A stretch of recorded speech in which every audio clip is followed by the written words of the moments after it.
कुछ बातें आप डायरेक्टली याद रखेंगे। फॉर एग्ज़ाम्पल पहली चीज़ है RSO3H are more stronger than RC double bond OH। मतलब कि alkyl sulphonic acids are more stronger than alkyl carboxylic acids. ठीक है, यानी कि सारे के सारे सल्फोनिक एसिड कार्बोक्सिलिक एसिड से तो स्ट्रॉन्गर होते ही होते हैं। ठीक है, ये एक्सपेरिमेंटल चीज़ें हैं, आपने इनको कोशिश करनी है इसी तरह याद रह जाएं एक जनरल सी स्टेटमेंट के तौर पे, like all sulphonic acids are stronger than carboxylic acid. Logic भी डेवलप करते हैं, लेकिन अभी के लिए ये याद रखेंगे। ठीक है, इसकी क्या एक्सप्लेनेशन है? अगर ये Ka का ऑर्डर हो, मतलब कि एसिडिटी का, आप RSO3H को आयोनाइज करवाएं, अगर H प्लस मिलेगा plus R sulphur double bond O negative, इसका एनायन ऐसा होगा। अगर इसके में रेजोनेंस देखें, ये इलेक्ट्रॉन इधर, ये इधर, तो कौन सा RS बनेगा? R sulphur O negative double bond O। ठीक है, उसके बाद ये इलेक्ट्रॉन अगर इधर आए, ये इस पर नेगेटिव चार्ज आ जाएगा, तो आपके पास नेक्स्ट स्ट्रक्चर क्या बनेगा? RS डबल बॉन्ड O पे नेगेटिव। ठीक, इसके बाद आगे मूव नहीं कर सकता। तो आप देखें कि अल्काइल सल्फोनिक एसिड के केस के अंदर जो एनायन बन रहा है उसमें 3 रेजोनेटिंग स्ट्रक्चर मिल रहे हैं या रेजोनेंस स्ट्रक्चर मिल रहे हैं, और वो इक्वल हैं। इक्वल से मुराद है, इस स्ट्रक्चर में देखें ऑक्सीजन पे 1 नेगेटिव चार्ज है, 2 डबल बॉन्ड वाले ऑक्सीजन है, इसमें भी ऐसा ही है, इसमें भी ऐसा ही है। तो इसमें कितने मिल रहे हैं हमें? 3 इक्वल RS मिल रहे हैं। ठीक है, उसके बाद अगर इसको आयोनाइज करवाएं हम लोग कार्बोक्सिलिक एसिड को, RC डबल बॉन्ड OH, तो H प्लस मिलेगा plus RC double bond O पे नेगेटिव चार्ज आएगा, कार्बोक्सिलेट आयन। अगर इसमें रेजोनेंस देखें, ये इलेक्ट्रॉन इधर, इसमें इलेक्ट्रॉन इधर, तो कैसे स्ट्रक्चर बनेगा? RCO negative double bond O। ठीक है, ये 2 ही स्ट्रक्चर पॉसिबल हैं और दोनों इक्वल RS हैं। तो इसमें कितने RS मिले हैं हमें? 2 इक्वल RS मिले हैं। इसमें 3 इक्वल RS हैं, इसमें 2 इक्वल RS हैं। हमें पता है कि जितने ज़्यादा RS स्ट्रक्चर होते हैं उतनी ज़्यादा स्टेबिलिटी होती है। इसका मतलब है ये वाला एनायन ज़्यादा स्टेबल होगा, ये वाला एनायन लेस स्टेबल होगा। Stable the anion stronger the acid, मतलब ऑल सल्फोनिक एसिड्स या alkyl sulphonic acid are stronger than carboxylic acid, क्योंकि ऊपर वाले केस में 3 इक्वल RS मिल रहे हैं और नीचे वाले केस में 2 इक्वल RS मिल रहे हैं। ठीक, मतलब कहने का CH3SO3H will be stronger than CH3C double bond OH। उसके बाद PHSO3H will be stronger than PHC double bond OH। ठीक है, कई तरह के कम्बिनेशन लिख लें, बस all sulphonic acid are stronger than carboxylic acids, जैसे CH3CH2, उसके बाद SO3H will be stronger than CH3CH2 और C डबल बॉन्ड OH। दूसरी statement, all aromatic carboxylic acids are stronger than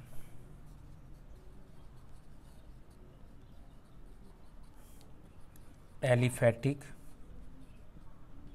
carboxylic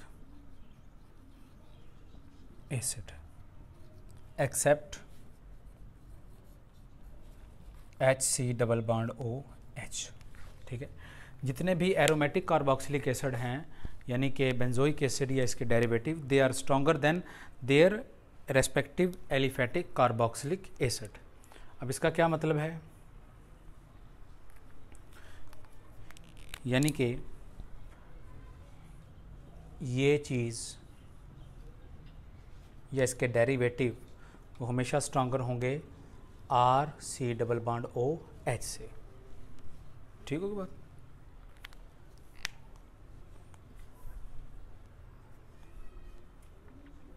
अब इसकी क्या एक्सप्लेनेशन है?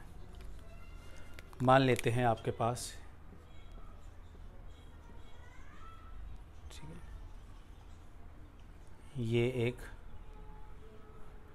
कार्बोक्सिलिक एसिड है, C double bond O negative OH। जब आप इसको आयनाइज करवाएंगे तो H प्लस फायर होगा, तो H प्लस प्लस कुछ इस तरह का एनाइन बचेगा आपके पास, बेंजोएट एनाइन। जब यहाँ पे आप इसको करेंगे रेजोनेंस, तो आपके पास नेक्स्ट स्ट्रक्चर क्या बनेगा, O पे नेगेटिव डबल बॉन्ड O, ठीक है। उसके बाद ये रिंग में तो जा नहीं सकता, लेकिन हमें इतना ज़रूर पता है कि रिंग का इफेक्ट क्या होता है, प्लस M और माइनस I करती है ये रिंग, प्लस M और माइनस I रिंग करती है ये। इलेक्ट्रॉन मीज़ोमेरिक के तहत देरी होती है, यहाँ पे तो मीज़ोमेरिक इफेक्ट काम ही नहीं कर रहा। क्यों? क्योंकि यहाँ पे ये नेगेटिव चार्ज रेजोनेंस में नहीं है, तो इंडक्टिव से कुछ ना कुछ इलेक्ट्रॉन खींच रही होगी, क्योंकि रिंग का ये वाला कार्बन कौन सा है, sp2 की इलेक्ट्रोनेगेटिविटी ज़्यादा होती है, ठीक है।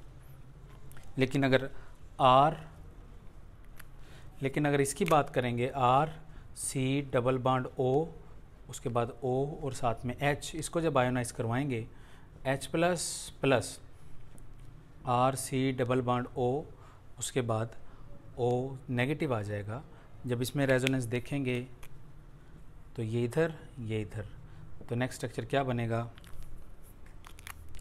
R C O पे नेगेटिव डबल बॉन्ड O बन जाएगा, ठीक है। यहाँ पे भी इक्वल RS बन रहे हैं दो, और यहाँ पे भी दो इक्वल RS बन रहे हैं, मतलब इस लॉजिक से तो कोई हम लोग कंपैरिजन नहीं कर सकते। लेकिन अल्काइल हमें पता होता है कि ये क्या होता है, जनरली sp3 होता है, और यहाँ पे भी अल्काइल क्या होगा, sp3। लेकिन हमें पता है कि electronegativity of sp2 carbon is more than sp3 carbon, मतलब कि इसका minus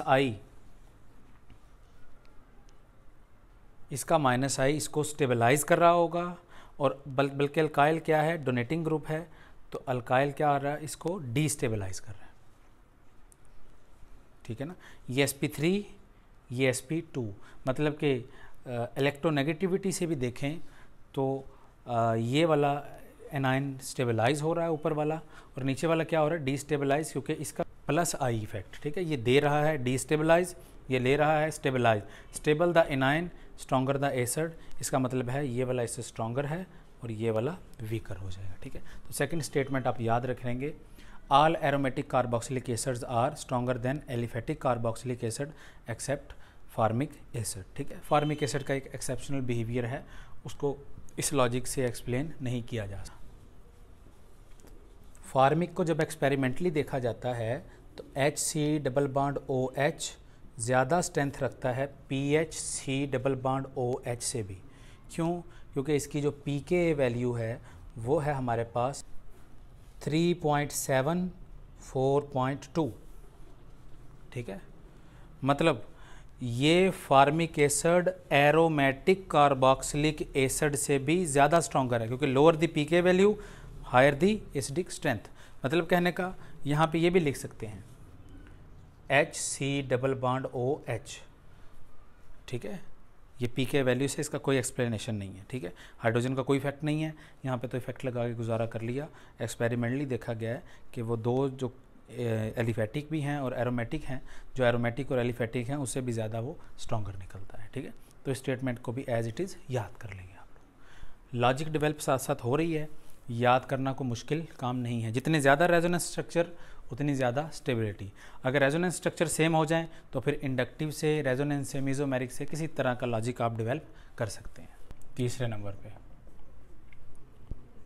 PHC double bond OH, यानी कि aromatic carboxylic acid are always stronger than phenols,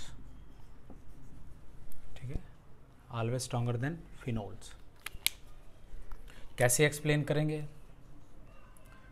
PHC double bond OH ये लिख लिया हमने, ठीक है।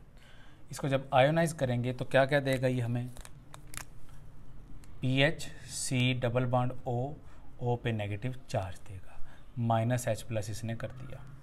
अब ये वाला एनायन बना। अब एनायन के 2 इक्वल RS बन जाएंगे। कैसे कैसे? ये इधर, ये वाला इधर। तो क्या बनेगा? PHCO negative double bond O। ये 2 RS ही बन सकते हैं, एक ये वाला और एक ये वाला। उसके बाद फिनोल का देखें अगर हम लोग, तो PH अगर इसको ऐसे खोल के लिखें, साथ में O और साथ में H, जब इसको आयोनाइज करेंगे तो -H+, तो क्या बनेगा आपके पास? PH, उसके बाद O पे नेगेटिव, इसको बोला जाता है फेनॉक्साइड आयन। यहाँ पे ये आ जाए, ये नेगेटिव चार्ज इधर आ जाए। ये रेजोनेंस में भी हम लोगों ने ड्रा किए थे स्ट्रक्चर।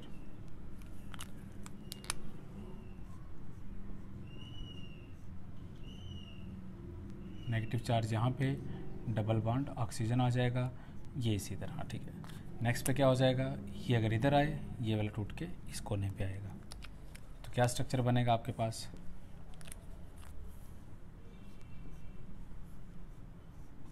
नेगेटिव चार्ज, ये इस तरह। उसके बाद अगर ये इधर आए, ये टूट के इधर आ जाएगा।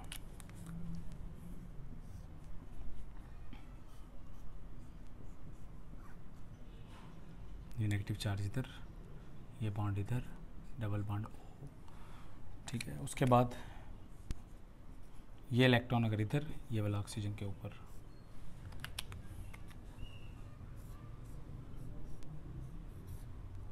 O पे नेगेटिव चार्ज इस तरह बन गया। ठीक है, इसमें 2 इक्वल RS बने हैं, इसमें 5 RS बने हैं, 1 2 3 4 5। ठीक है, हमने एक रेजोनेंस में बात लिखी थी, higher the number of resonating structures higher the stability. तो उस रूल को देखते हुए ये वाला स्टेबल होना चाहिए, लेकिन साथ में हमने वहाँ पे बात लिखी थी, इन case of equal RS the stability is specially very high. मतलब उस केस के अंदर स्टेबिलिटी क्या होती है? बहुत ज़्यादा बढ़ जाती है जब इक्वल RS का केस आ जाए। ठीक है ना, ऐसा नहीं समझना कि एक स्ट्रक्चर इसमें है, इसमें भी ऑक्सीजन के ऊपर नेगेटिव चार्ज है, एक स्ट्रक्चर ये है, दोनों के ऊपर नेगेटिव चार्ज है, मतलब इसके ऊपर भी नेगेटिव चार्ज है, इसके ऊपर भी नेगेटिव चार्ज है। इसमें 2 इक्वल RS बन रहे हैं। ठीक है, 2 इक्वल RS, और इसमें कितने बन रहे हैं? 5 RS बन रहे हैं। इक्वल RS का मतलब है अपने जैसे 2 स्ट्रक्चर। 5 RS का मतलब है कि उसमें से कई ऐसे जिन पे कार्बन पे चार्ज आ रहा है, कई ऐसे जिनमें ऑक्सीजन पे आ रहा है। तो higher the number of resonating structure higher the stability, but in case of equal RS the stability is specially very high. ये वहाँ पे बात हम लोगों ने लिखी थी, इसको दोबारा नोट कर लें। तो उस बात के अकॉर्डिंग क्या हो जाएगा? ये वाला एनायन ज़्यादा स्टेबल हो जाएगा, ये वाला लेस स्टेबल हो जाएगा। केस में बोलेंगे कि ये वाला एसिड स्ट्रॉन्गर है और ये वाला वीकर है। आल्दो इसमें 5 RS हैं, लेकिन इसमें 2 इक्वल RS हैं, जिसकी वजह से स्टेबिलिटी इसकी काफ़ी ज़्यादा बढ़ जाएगी। ठीक है, तो ये इसका एक्सप्लेनेशन होगा। चौथी बात हम लोग लिख सकते हैं कि phenols are stronger than aliphatic alcohols. ठीक है, अगर इसको इंग्लिश में लिखें, phenols are stronger acid than aliphatic alcohols,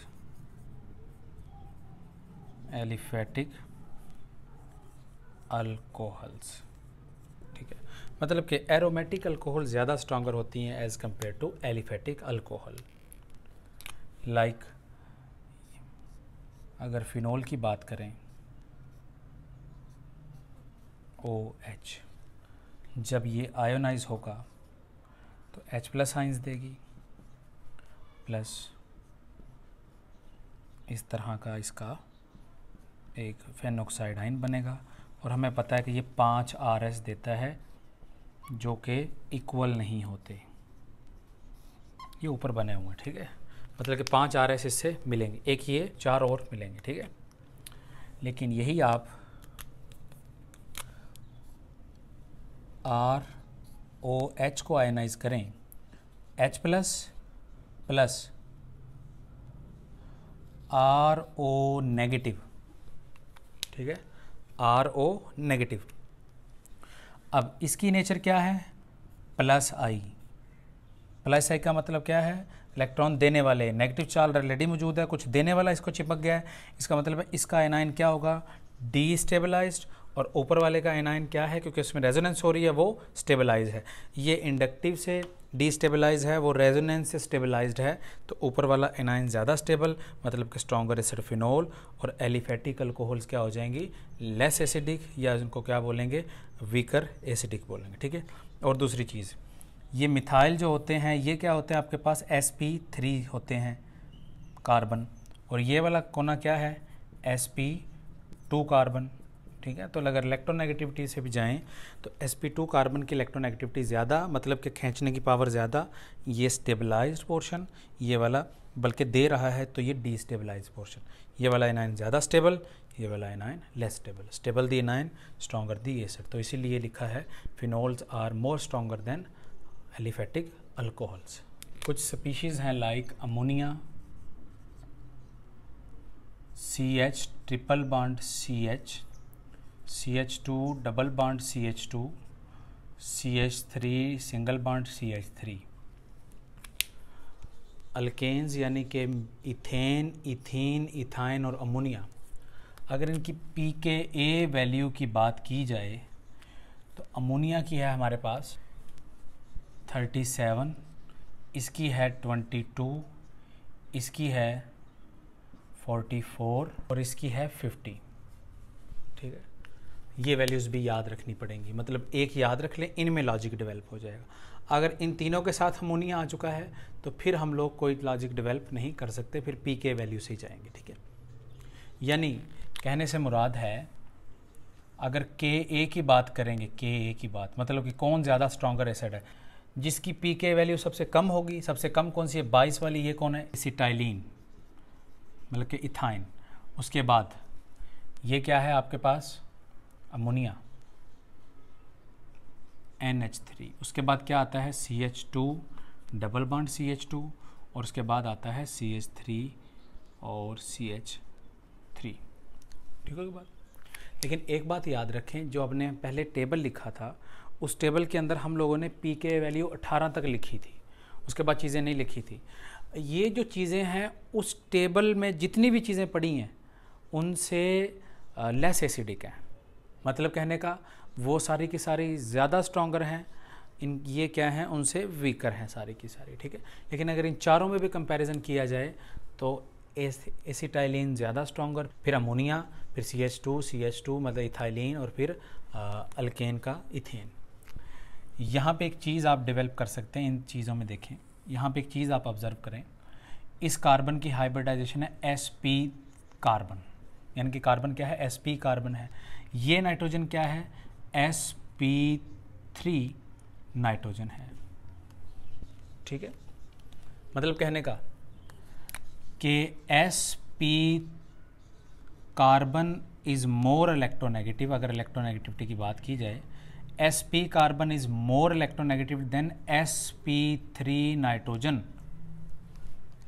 sp3 nitrogen, ठीक है। ये एक एक्सेप्शनल केस है, हम GOC पढ़ रहे थे, लेकिन बाकी सब केस में sp नाइट्रोजन sp कार्बन से ज़्यादा electronegative, sp nitrogen sp carbon से ज़्यादा electronegative, sp2 nitrogen sp2 carbon से ज़्यादा electronegative, sp3 nitrogen sp3 carbon से ज़्यादा इलेक्ट्रोनेगेटिव, ठीक है ना।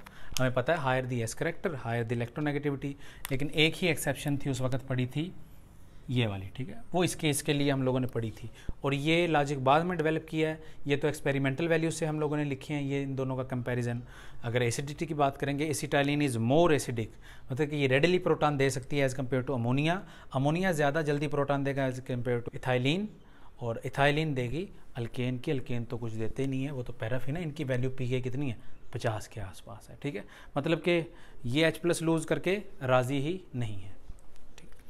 अगर आ जाए कि इनमें एसिडिटी कंपेयर करें, CH triple bond CH, CH2 double bond CH2 और CH3 सिंगल बॉन्ड CH3, तो अगर इन तीनों में एसिडिटी आपने कंपेयर करनी है तो एक एक H+ निकाल लेंगे, ठीक है। तो क्या बनेगा, CH ट्रिपल बॉन्ड C के ऊपर negative charge, CH2 double bond CH उसके ऊपर नेगेटिव चार्ज, उसके बाद CH3 CH2 नेगेटिव चार्ज, एक एक प्रोटॉन इस कार्बन से निकाल लिया। अब इन सब में से स्टेबल त्रीन एनायन कौन सा है? इस कार्बन की इलेक्ट्रोनेगेटिविटी क्या है? ये कार्बन कौन सा है? Sp। ये कार्बन कौन सा है? Sp2। और ये कार्बन कौन सा है? Sp3। हमें पता है कि electronegativity of Sp carbon is more than Sp2 carbon और देन Sp3 कार्बन। ठीक होगी बात? तो ये वाला ऐसा क्यों बोला जाता है? क्योंकि हायर दी S करेक्टर हायर दी इलेक्ट्रोनेगेटिविटी, ठीक है। इसमें S करेक्टर कितना है? 50%, इसमें कितना है? 33%, इसमें कितना है? 25%। तो ज़्यादा S करेक्टर ज़्यादा इलेक्ट्रोनेगेटिविटी, मतलब Sp कार्बन की ज़्यादा इलेक्ट्रोनेगेटिविटी। इलेक्ट्रोनेगेटिविटी का मतलब क्या होता है? नेगेटिव चार्ज होल्डिंग कैपेसिटी, मतलब नेगेटिव चार्ज को कितना मजबूती से पकड़ सकता है और स्टेबल उसको बनवा सकता है। तो अगर नेगेटिव चार्ज इस पे रहेगा तो ज़्यादा स्टेबल, इस पे रहेगा कम स्टेबल, इस पे रहेगा सबसे कम स्टेबल। तो लिहाजा हम बोल सकते हैं कि Sp एनायन सबसे ज़्यादा स्टेबल, उसके बाद कम स्टेबल, उसके बाद कम स्टेबल। अगर ये सबसे ज़्यादा स्टेबल है तो इसका रेस्पेक्टिव एसिड क्या होगा? स्ट्रॉन्गर। तो ये वाला स्ट्रॉन्गर एसिड, फिर वीकर एसिड, सबसे वीकर एसिड ये हो जाएगा। अगर Ka का ऑर्डर लिखें तो क्या हो जाएगा? CH ट्रिपल बॉन्ड CH ज़्यादा acidic, CH2 double bond CH2 less acidic, फिर CH3 और CH3 सबसे कम एसिडिक। इसकी कितनी वैल्यू थी? 22, इसकी कितनी थी? 44 और इसकी कितनी है? 50। ये पी के वैल्यू से भी हम लोगों ने देख लिया, ठीक है। लॉजिक एक ही है, इलेक्ट्रोनेगेटिविटी वाला। नेगेटिव चार्ज अगर बनना चाहे तो किस पे बनेगा? एसिटाइलिन पे, ठीक है ना। इस पे कम पॉसिबिलिटी और सबसे कम पॉसिबिलिटी। एक और चीज़ आप नोट कर लें, water is stronger acid than alcohols except methanol, यानी कि मिथाइल अल्कोहल। सारी अल्कोहल वाटर से वीकर एसिड हैं, बस वाटर उनसे स्ट्रॉन्गर होता है एक एक्सेप्शन के साथ, वो है methyl alcohol. Like H2O is stronger then ROH। अब इनका अगर लॉजिक डेवलप करें, H2O जब आयोनाइज होगा तो कैसे होगा? H+ आइंस देगा प्लस OH नेगेटिव आइंस देगा, ठीक है बात। अगर ROH आयोनाइज होगा तो H+ देगा प्लस OR नेगेटिव देगा, ठीक है। अगर इसको हम लोग थोड़ा सा खोल के लिखें, ऑक्सीजन के ऊपर नेगेटिव चार्ज हाइड्रोजन, इसको ओपन करके लिखें ऑक्सीजन के ऊपर नेगेटिव चार्ज R, मतलब कहने का इसके ऊपर नेगेटिव चार्ज, हाइड्रोजन का कोई इफेक्ट नहीं। R का क्या इफेक्ट होता है? डोनेटिंग प्लस I इफेक्ट, मतलब कि इस एनायन को डीस्टेबलाइज कर रहा है। डीस्टेबलाइज कर रहा है मतलब स्टेबिलिटी को कम कर रहा है। ये वाला ज़्यादा स्टेबल है जिसको कुछ कर नहीं रहा, मतलब कहने का ये स्टेबल एनायन, ये less stable anion, stable the anion stronger the acid, ये क्या है फिर? वीकर एसिड हो जाएगा, क्योंकि इसका एनायन क्या है? इतना स्टेबल नहीं है रिलेटिव टू दिस। लेकिन एक एक्सेप्शन है, वो क्या है? मिथाइल अल्कोहल, ठीक। इसको एज इट इज़ याद रखेंगे, कोई लॉजिक डेवलप नहीं करेंगे। जितने भी टीचर लॉजिक डेवलप करते हैं यहाँ पे प्लस चार्ज आ जाएगा, NMR सिग्नल सपोर्ट करता है, वो सारे गलत हैं, वो हाइपोथेटिकल हैं। हमने वैल्यूज़ किसके हिसाब से चलना है? वो pKa वैल्यू के हिसाब से चलेंगे हम, ठीक है। pKa वैल्यू ही अथेंटिक डाटा देती हैं। अब लॉजिक डेवलप करना कि मिथाइल कुछ खींच भी रहा होता है, कुछ दे भी रहा होता है, ये सारी गलत बातें हैं और मोस्टली टीचर्स वही पढ़ा देते हैं। pK वैल्यू उनको नहीं पता होता। pK वैल्यू साथ साथ लिखने का मतलब ये है कि कुछ हमें पता हो कि हम लोग लॉजिक जो डेवलप कर रहे हैं वो ठीक कर रहे हैं या नहीं कर रहे हैं, क्योंकि हमने दूसरे क्वेश्चंस भी कर रहे हैं। दूसरे क्वेश्चन पे यही लॉजिक डेवलप जो हो जाएंगे हमारे, ये वहाँ पे लगाएंगे हम लोग। ये लॉजिक तो ऑथेंटिक है, क्यों? क्योंकि साथ में pK वैल्यू का सहारा ले रहे हैं हम लोग, ठीक है ना। तो इसको एज इट इज़ याद रखेंगे कि मेथानॉल वाटर से स्ट्रॉन्गर है, वाटर बाकी अल्कोहल से स्ट्रॉन्गर है। मतलब कहने का, अगर इसको ऐसे लिखें कि CH3OH stronger than water, stronger than Ce2H5, stronger than C3H7OH बढ़ता चला जाएगा। ठीक है, इसकी वैल्यू कितनी थी 15.5, इसकी कितनी थी पीके, अगर पीके की बात की जाए 15.5, 15.7, 16, 17 ETC बढ़ती चली जाएगी। ठीक है बात, तो एक्सेप्शन कहाँ पे है, यहाँ पे। ठीक है, सिर्फ एक अल्कोहल ऐसा है मेथानॉल, और वो भी वैल्यूज़ पास पास हैं, 0.2 का फ़र्क है। कभी कभार तो इंस्ट्रूमेंट में डिटेक्ट नहीं होती, पोटेंशियोमीट्री के अंदर अगर हो भी जाएं तो मेथानॉल ज़्यादा स्ट्रॉन्गर निकलता है। चलें एक चीज़ अल्कोहल में कंपेयर कर लेते हैं, ये याद नहीं रखने वाली, ये एनालिटिकल है। लाइक CH3OH, CH3, CH2OH, उसके बाद CH3, CH2, CH2OH। ठीक है, एसिडिक स्ट्रेंथ कंपेयर करनी है, एनाइन बनवाएंगे, क्या आएगा एनाइन, CH3O नेगेटिव, यहाँ पे CH3, CH2O नेगेटिव, यहाँ पे CH3, CH2, CH2O negative. A9 तीनों के बनवा लिया आप लोगों ने। ठीक है, अब स्टेबिलिटी देख लेंगे। नेगेटिव वाली साइड कौन सी है, ये वाली की एटम जिसको बोलेंगे। अब ये वाला प्लस आई कर रहा है, ये वाला प्लस आई कर रहा है, ये वाला मज़ीद प्लस आई कर रहा है। जितना ज़्यादा अल्काइल ग्रुप बड़ा, प्लस आई उतना ज़्यादा, मतलब ये सबसे ज़्यादा डीस्टेबलाइज कर रहा है, मतलब इलेक्ट्रॉन दे रहा है, पावरफुल प्लस आई है। ये वाला इतना पावरफुल नहीं है, ये सबसे ज़्यादा डीस्टेबलाइज्ड एनाइन है, ये रिलेटिवली स्टेबलाइज्ड एनाइन है, मतलब ये ज़्यादा स्टेबल सब में से, ये ज़्यादा स्टेबल तो स्ट्रॉन्गर ये वाले हो जाएंगे। ठीक है, उसके बाद एक और बात है, वो भी याद नहीं रखनी, एनालिटिकल है, इसको बोलते हैं लॉजिक डेवलप करना, और क्वेश्चन इसी तरह सॉल्व किए जाते हैं।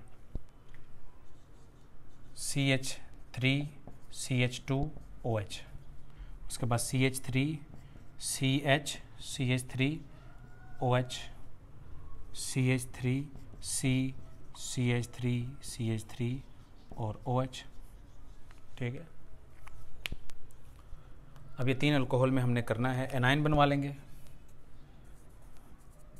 CH2O negative, CH3, CH, CH3O negative, CH3, C, CH3, CH3O negative हो जाएगा। ये भी अल्काइल ग्रुप है, ये भी अल्काइल ग्रुप है, ये भी अल्काइल ग्रुप है। ठीक है, उसका कैसे होगे करेंगे, इसमें एक मिथाइल ग्रुप देने वाला है, इसमें 2 मिथाइल ग्रुप देने वाला, प्लस आई ज़्यादा होगा, इसमें 3 मिथाइल ग्रुप देने वाले हैं, तो ओवरऑल इसको डीस्टेबलाइज कर रहे हैं, इसका प्लस आई बहुत ज़्यादा होगा, मतलब कहने का ये दी मोस्ट डीस्टेबलाइज्ड, ये स्टेबलाइज्ड, मतलब अगर ये स्टेबलाइज्ड होगा तो इसका अल्कोहल क्या होगा, रिलेटिवली स्ट्रॉन्गर होगा। ठीक होगा बात, तो ये चीज़ें आप लोग इस तरह कंपेयर कर सकते हैं। ये सारी अल्कोहल्स हैं, तो इसलिए ये लॉजिक से डेवलप की जा रही हैं। इसमें ये भी सारी अल्कोहल्स हैं, इसलिए इनका भी लॉजिक डेवलप किया जा सकता है, इनमें भी लॉजिक डेवलप करके हम लोग गुजारा करते हैं। लेकिन जब वाटर आ जाएगा तो फिर वो वाटर स्पेस कहाँ पे लेगा, यहाँ पे लेगा, एक्सपेरिमेंटल है ये। ठीक है, वैसे सारे केसेस में क्या है कि वाटर अल्कोहल से तो स्ट्रॉन्गर है ये, एक एक्सेप्शन कौन सी, मेथानॉल। अब कई चीज़ें लिखते हैं हम लोग, लाइक PHSO3H। ठीक है, उसके बाद PH, C double bond OH, फिर SC डबल बॉन्ड OH, फिर PH, ये ऐसे लिख लेते हैं, CH3, C double bond OH, उसके बाद PHOH, उसके बाद आप लोग लिख सकते हैं वाटर, उसके बाद CH ट्रिपल बॉन्ड CH, उसके बाद CH2 डबल बॉन्ड CH2, उसके बाद NH3, उसके बाद CH3 सिंगल बॉन्ड CH3 लिख सकते हैं। ठीक, उसके बाद CH3OH, फिर C2H5OH, C3H7OH, उसके बाद COH। ठीक हुआ, ये की रैंडम सी चीज़ें मैंने लिख दी हैं आपके सामने, 14 के करीब।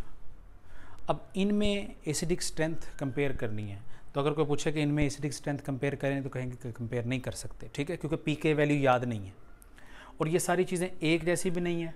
ये सल्फोनिक एसिड है, ये कार्बोक्सिलिक एसिड है, ये वाटर है, ये अल्केन है, ये अल्कोहल है, ये अल्कीन है। ठीक है, इस तरह ये अमोनिया है। अब कैसे कंपेयर करें, लॉजिक तो डेवलप नहीं किया जा सकता, क्योंकि लॉजिक डेवलप जनरली किया जाता है जो सेम आइटम्स हों, ठीक है।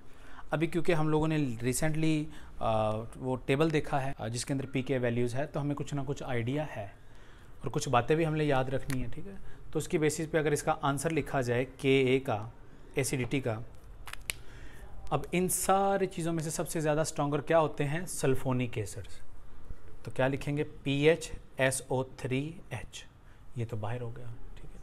अब हमारे पास कौन कौन सी कार्बोक्सिलिक एसिड वाली चीज़ें थी, ये वाली, ठीक है। अब इन तीनों में से कंपेयर कर लेना हम लोगों ने। मैंने लिखवाया था कि all aromatic carboxylic acid are stronger than aliphatic carboxylic acid except one exception, वो किसकी थी, फार्मिक एसिड की। मतलब अगर तीनों को कंपेयर किया जाएगा तो फार्मिक एसिड सबसे पहले आएगा इनमें, तो फिर इसके बाद क्या आएगा, फार्मिक एसिड, ये भी निकल गया। अब ये एरोमेटिक है, ये एलिफेटिक है, तो एरोमेटिक वाला पहले, तो क्या लिखेंगे, PHC+OH, उसके बाद एलिफेटिक वाला, ये भी बाहर हो गया, ठीक है। अब हमारे पास क्या रह चुका है, फिनोल, वाटर, ये सारी चीज़ें। अब ये एसिड है, ये फिनोल है, मैंने लिखवाया है कि carboxylic acids are stronger than phenols, तो इसका मतलब है इसके बाद किसकी बारी आएगी, फिनोल की। तो क्या लिख देंगे यहाँ पे PHOH, ठीक है। अब क्या रह गया हमारे पास, अल्कोहल्स और अल्कीन अल्काइंस ही रह चुकी हैं। हमें पता है कि वाटर, उसके बाद ये वाली अल्कोहल, ये वाली अल्कोहल और ये वाली अल्कोहल, ठीक है, और ये वाली अल्कोहल। अब वाटर ज़्यादा स्ट्रॉन्गर एसिड है एज़ कंपेयर टू अल्कोहल्स।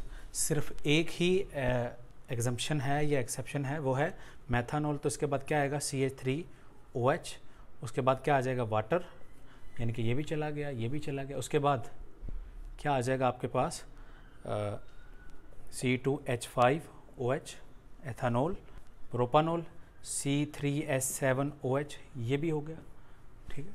अब ये अल्कोहल रह गया, तो इसको भी लिख देंगे C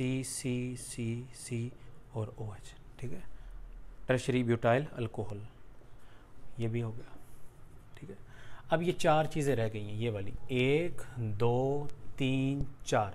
अगर आपको याद हो, टेबल के अंदर हम लोगों ने ऐसी चीज़ें लिखी थी जिनकी पीके वैल्यू 20 से कम थी, -15 से स्टार्ट हुए थे, 20 तक लिखे थे। इनकी जो अमोनिया है, अल्कीन है, उसके बाद है अल्केन है, अल्काइन है, अल्कीन है, इनकी तो 22 से लेके 50 तक आती है, ठीक है ना। इनकी किससे आती है, 22 से लेके 50 तक। अभी कंपेयर भी किया था हम लोगों ने, तो एसिटाइलिन आ जाएगा CH, उसके बाद क्या आ जाएगा, NH3, उसके बाद क्या आ जाएगा, CH2 डबल बॉन्ड CH2, उसके बाद क्या आ जाएगा आपके पास, CH3 और CH3 आ जाएगा, ठीक होगी बात। तो वैसे तो ये कंपैरिजन बनता नहीं है, तो हमने क्योंकि टेबल भी पढ़ रखा है और कुछ पीके वैल्यूज़ याद भी हो जाएंगे आप लोगों को, तो उसकी बेसिस पे एक जनरल सा आइडिया आप लोगों को पता होना चाहिए। जितनी बातें लिखवाई थी उसको मैंने सम अप करने की कोशिश की है। Sulphonic acids are stronger than formic acid, formic acid exception है, sulphonic acid are stronger than carboxylic acid, और aromatic carboxylic acid are stronger than aliphatic carboxylic acid, one exception formic acid, ठीक है। Aliphatic carboxylic acid या carboxylic acid are stronger than phenol, phenol is stronger than alcohols, alcohols के अंदर भी water सबसे ज़्यादा stronger, मेथानॉल से वीकर। उसके बाद आप लोगों के पास एसिटाइलिन, sp कार्बन वाली, फिर sp3 नाइट्रोजन वाली, फिर sp2, फिर sp3। तो इस तरह आप लोग लॉजिक डेवलप कर सकते हैं एसिडिटी को डिटरमिन करने के लिए, ठीक है। तो इन चीज़ों को आप लोग याद करें, बार बार लिख के याद करें, और यही बेसिक कंसेप्ट हैं एसिडिटी बेसिसिटी के। और इसके बाद हम लोग एरोमेटिक एसिड के बारे में बात करेंगे, और यही कंसेप्ट हैं जो कि जनरली एग्ज़ाम्स के अंदर पूछे जाते हैं। कई टीचर भी इनमें कंफ्यूज होते हैं। मैंने ये कोशिश की है कि जितने भी लॉजिक डेवलप करें या जितनी भी हम लोग यहाँ पे थ्योरी दें, वो सारी पीके वैल्यूज़ बेस हो, यानी कि एक्सपेरिमेंटल डाटा के ऊपर बेस करती हो।